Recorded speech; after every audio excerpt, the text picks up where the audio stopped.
Like and subscribe to my channel RK0.2 Maths. नमस्कार बच्चों, आज अपने करेंगे प्रश्नावली 9.3 का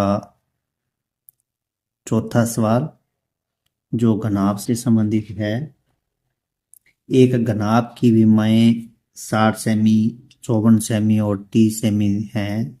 इस घनाभ के अंदर 6 सेमी भुजा वाले कितने छोटे घन रखे जा सकते हैं।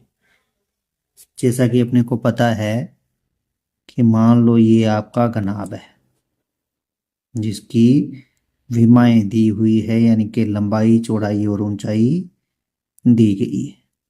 यहाँ पे ये जो है आपके 60 सेमी मान लो लंबाई है और 54 सेमी आपकी चौड़ाई है और 30 सेमी आपकी ऊंचाई है। ये घनाभ है। इस घनाभ के अंदर कितने छोटे घन हैं। मान लो 6 सेमी वाले घन हैं जिसकी लंबाई, चौड़ाई, जो ऊंचाई जो है वो 6 सेमी है। तो ये घन इसके अंदर कितने रखे जा सकते हैं, ये याद करना है। तो सबसे पहले अपने इसको सोल्व करेंगे तो किस तरह से होएगा। घनाभ की विमाएं, घनाभ की विमाएं अपने को कितनी दी है, 60 semi into 54 semi into 30 semi. ये अपने घनाभ की विमाएं।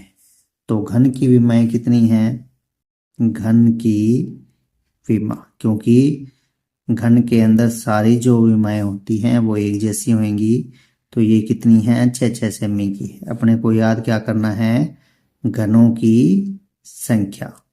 घनों की संख्या अपने को याद करनी।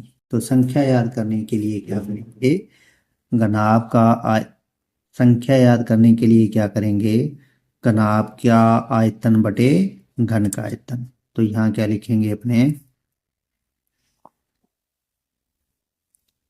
घन की संख्या के, यहाँ छोटे भी लिख सकते हो आप, छोटे घन की संख्या क्या आएगी, घनाभ का आयतन बटा में क्या आ जाएगा, घन का आयतन।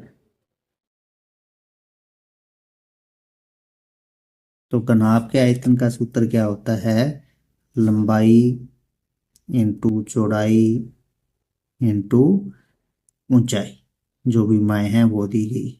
जबकि घन का आयतन क्या होता है, भुजा का, घन का आयतन क्या होता है, भुजा की धरी। तो यहाँ अपने को क्या दिया गया है, विमाएं दी गई हैं अपने को 60 सेमी, 54 सेमी, 30 सेमी। तो अपने यहाँ लिख देंगे 54 इंटू, सॉरी अपने क्या लिखेंगे, 60 semi into 54 semi into 30 semi. जबकि घन की जो है वो भुजा की 3 है, यानी कि 6 सेमी है। 6 semi into 6 semi into 6 semi. तो ये 6 से काटेंगे, 6 कम 6, 6 का पढ़ा अपने 10 तक पढ़ेंगे तो 60 आएगा। ये 6 का पढ़ा 1 तक पढ़ेंगे, 6 का पढ़ा 9 तक पढ़ेंगे। यहाँ 6 का पढ़ा 1 तक पढ़ेंगे, 6 का पढ़ा 5 के 30 पढ़ देंगे, 5 तक पढ़ेंगे।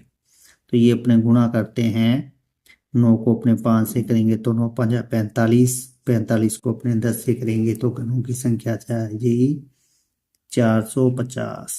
तो छोटे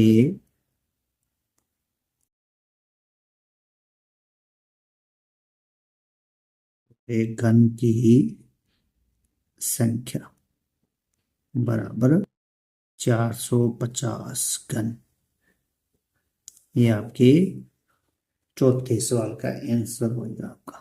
Like and subscribe to my channel RK0.2 Maths.